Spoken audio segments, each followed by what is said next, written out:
என்ற தேர்தலில் திமுகவுக்கு 0 தான் கிடைக்கும். அண்ணாமலை. பரதநாட்டியம் ஆடிய பெண்ணுக்கு ஆசி வழங்கிய கோவில் யானை. ஆபிரிக்கன் பன்றி காய்ச்சல் பரவல். முதுமலை காப்பகத்தில் 15 பன்றிகள் அடுத்தடுத்து பலி.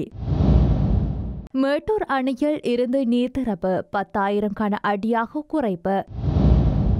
காய்ச்சல் இருந்தால் அலட்சியம் வேண்டாம், அதிகாரி வேண்டுகோள். ஜிம்மர் ஊழியர்கள் சொத்து கணக்கை தாக்கல் செய்ய வேண்டும். அனைத்து துறை அலுவலர்களுக்கும் சுற்றறிக்கை. தருமபுரியில் பாரதிய ஜனதா கட்சியின் சார்பாக காவிரி உபரி நீரை தருமபுரி மாவட்டம் ஏரிகளுக்கு நிரப்ப நடவடிக்கை மேற்கொள்ள வேண்டும் என்பது வலியுறுத்தி ஜனதா சார்பில் பொதுக்கூட்டம் நடைபெற்றது. இக்கூட்டத்தில் பாரதிய ஜனதா கட்சியின் மாநில தலைவர் அண்ணாமலை கலந்து கொண்டு பேசினார்.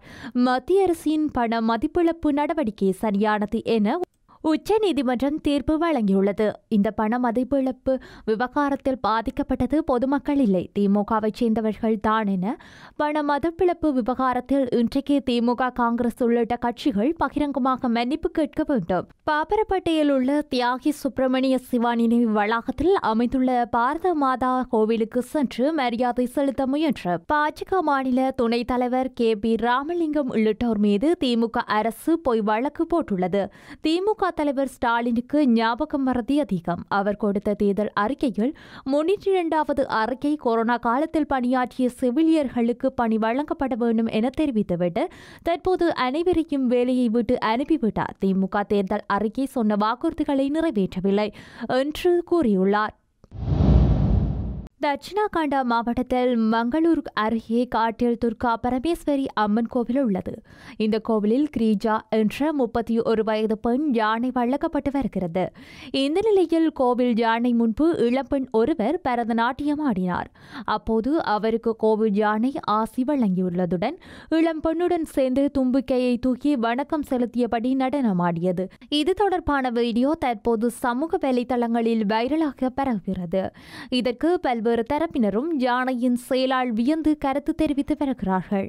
இந்த வீடியோவில் தனது ட்விட்டர் பக்கத்தில் பகிர்ந்துள்ள மஹிந்திரா குழு தலைவர் ஆனந்த் மஹிந்திரா, கட்டில்கோவில் யானை நம்மை பிரமிக்க வைக்கிறது. இந்த யானை தும்பிக்கையை தூக்கி அனைவருக்கும் புத்தாண்டு வாழ்த்து சொல்கிறது என குறிப்பிட்டுள்ளார். இந்த கோவில் யானை கால்பந்து ஆடியோ வீடியோ சமீபத்தில் வெளியாகி ஏகபித்த வரவேற்பை பெற்றது நினைவு கூறத்தக்கது. நீலகிரி மாவட்டம் எல்லையில் அமைந்துள்ள முதுமலை புலிகள் காப்பகமும் கர்நாடகாவில் பந்திப்பூர் புலிகள் காப்பகமும் அடுத்தடுத்து அமைந்துள்ளன. இந்த நிலையில் பந்திப்பூர் புலிகள் காப்பகத்தில் சில வாரங்களுக்கு முன்பு ஏராளமான காட்டுப்பன்றிகள் அடுத்தடுத்து உயிரிழந்தன. கர்நாடக வனத்துறையினர் இறந்த பன்றிகளை பிரேத பரிசோதனை செய்து அதன் உடல் பாகங்களின் மாதிரிகளை ஆய்வுக்காக சேகரித்தனர். அவற்றை இந்திய கால்நடை ஆய்வு மையத்திற்கு பரிசோதனைக்காக அனுப்பி வைத்தனர். இந்த ஆய்வில் காட்டுப்பன்றி ஆபிரிக்கன் பன்றி காய்ச்சல் ஏற்பட்டு உயிரிழந்ததாக தெரிய வந்துள்ளது. இதனைத் தொடர்ந்து பந்திப்பூர் புலிகள் காப்பகத்திற்கு உட்பட்ட வனப்பகுதிகளில் இந்நோய் மேலும் பரவாத வகையில் தீவிர கண்காணிப்பு மேற்கொள்ளப்பட்டு வருகிறது. பந்திப்பூர் புலிகள் காப்பகத்துடன் முதுமலை புலிகள் காப்பகமும் இணைந்து அமைந்துள்ளதால் இங்கு பன்றிகள் அதிகளவில் இறந்துள்ளனவா என ஆய்வு செய்யப்பட்டது. இதில் அண்மையில் முதுமலை புலிகள் காப்பகத்திற்கு உட்பட்ட பகுதிகளில் 15 காட்டுப்பன்றிகள் இறந்து தெரிய வந்தது. காவிரி நீர்பிடிப்பு பகுதியில் மழை இல்லாததால் தருமபுரி மாவட்டம் ஓனக்கல் காவிரியில் நீர்வரத்து குறைந்திருக்கிறது. இதனால் மேட்டூர் அணைக்கு நேற்று காலை வினாடிக்கு 3,942 கன அடியாக இருந்த நீர்வரத்து இன்று காலை 3,641 கன அடியாக சரிந்தது.